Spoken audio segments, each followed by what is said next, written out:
勇者辛梅尔死后31年，芙莉莲一行人翻越奇诺山脉抵达帝国边境，但在与守卫交谈后，他们才得知入境的审核需要等待约3周左右的时间。费伦听后顿时就感到很意外。芙莉莲解释，这应该是因为马哈特被讨伐后，唯一则恢复机能所带来的连锁影响。随着北部高原治安逐渐改善，商人与冒险者的通行条件也被放宽，但由于大多数人仍选择走海路入国，导致此地负责审核的人力不足，所以如今也只能耐心等待了。修塔尔克听后也理解了，看来他们正好碰上人潮最多的时候，于是他开始四处张望，想找一些事情来打发时间。但芙莉莲却表示不用担心，他正好有个地方想去，随即带着2人出发。途中他询问费伦是否熟悉女神大人的传说，费伦自己回应当然知道，自己从小就经常听海塔提起，传说是女神大人创造了天地，并将自己的魔法注入石牌之中，在这片大陆上留下了10座女神之碑。修塔尔克听后也立刻反应过来，那么想必这附近应该就有一座吧。芙莉莲点头确认，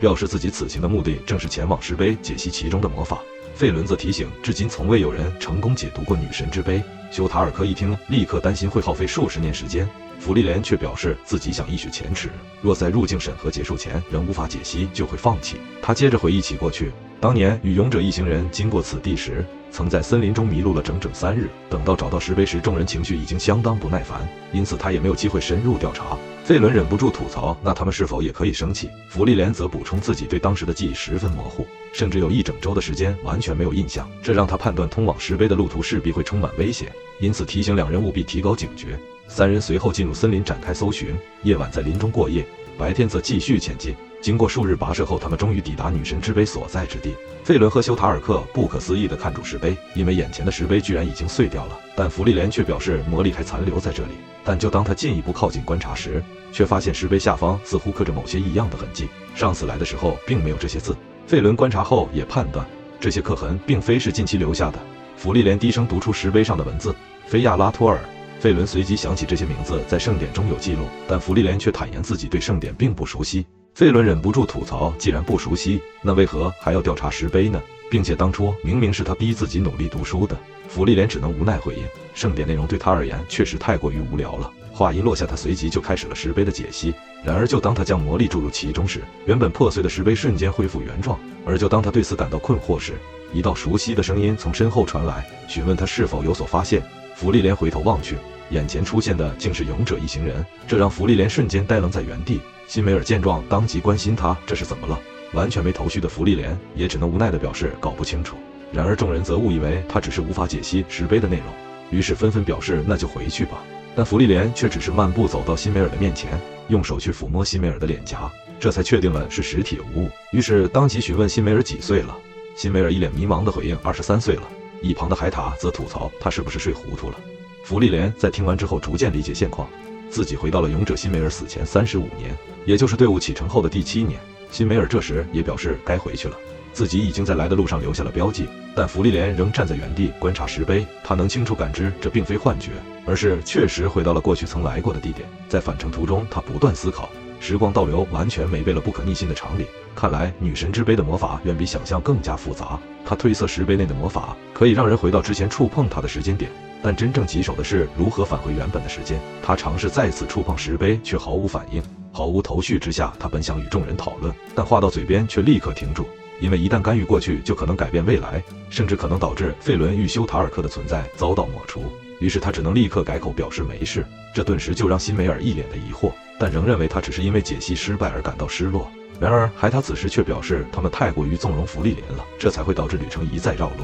这种时候就应该严厉一点。然而芙莉莲却罕见的主动道歉，这让海塔当场愣住。辛梅尔与艾冉也同样感到不可思议，因为平常就算真的是芙莉莲的错，他也绝对不会这样道歉的。海塔见状也只能取出糖果安慰芙莉莲，这让辛梅尔都忍不住吐槽，海塔不也是在纵容芙莉莲吗？之后一行人依靠沿途标记寻找离开森林的方向，辛梅尔也请芙莉莲用魔力探知协助判断方向，但芙莉莲却下意识地回答，比起用魔力探知的方式，自己不如从空中确定一下比较有效率吧。这话顿时就让众人一脸的疑惑，如果能从空中确定的话，他们也不会沦落到现在这样了。芙莉莲这才回想起来，这个时代的人类尚未掌握飞行魔法，看来自己使用魔法时必须更小心一点了。随后在经过一段时间的跋涉后，他们也终于回到大陆了，但眼前的景象却让辛梅尔神情骤变。马车翻覆在地，帝国士兵的尸体散落四周，身体像是从高处坠落般扭曲破碎，就在众人还未反应过来时，一道身影悄无声息出现在背后。辛梅尔立刻察觉异样，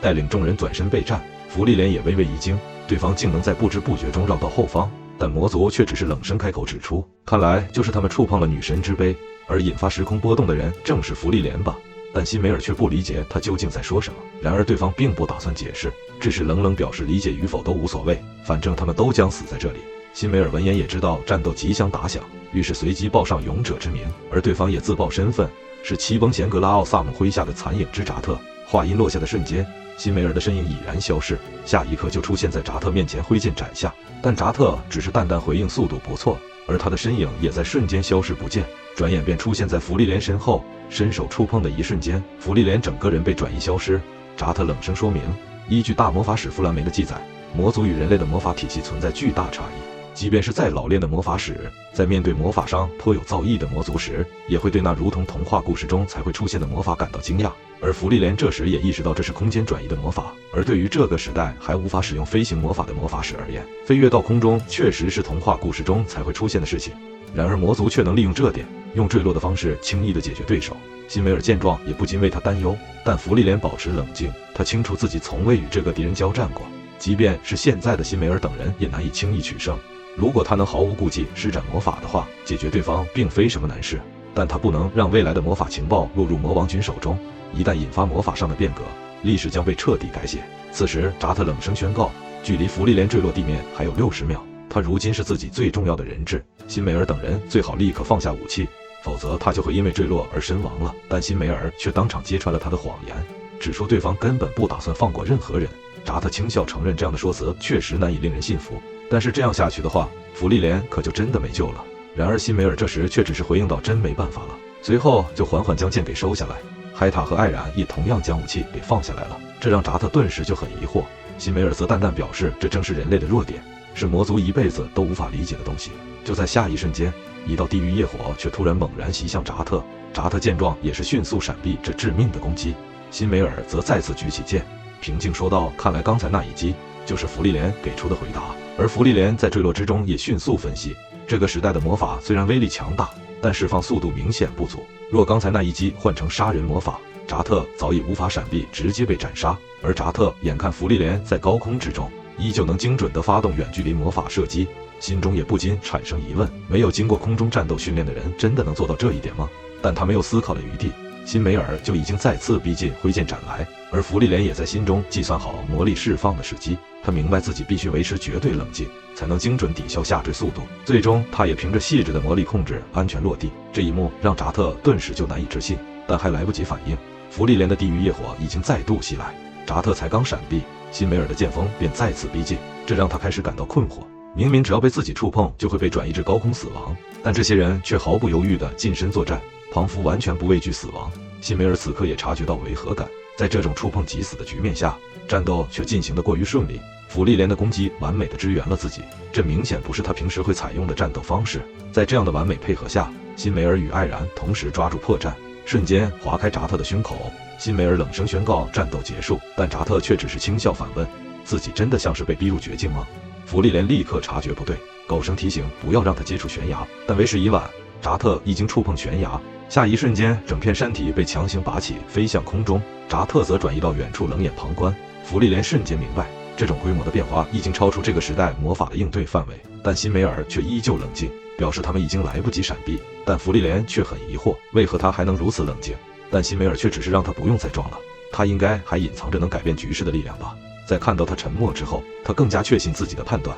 并表示芙莉莲或许没意识到，我们几人可是相当信任芙莉莲的，因此他希望芙莉莲也能反过来信任他们。芙莉莲闻言也选择了妥协，要求众人将接下来看到的一切都带进棺材里，绝不能对外透露任何一点。艾冉顿时觉得这说法过于夸张，但辛梅尔仍然平静答应了他。于是芙莉莲不再压抑自身力量，庞大的魔力瞬间爆发，瞬间将坠落的巨石彻底粉碎。同时他也明白必须优先击杀扎特，绝不能让他带着情报离开。果然，就当扎特试图撤退的瞬间，芙莉莲的杀人魔法已经贯穿他的身体。在临死之际，他终于确认芙莉莲来自未来，而目睹这一切的勇者一行人全都震惊不已。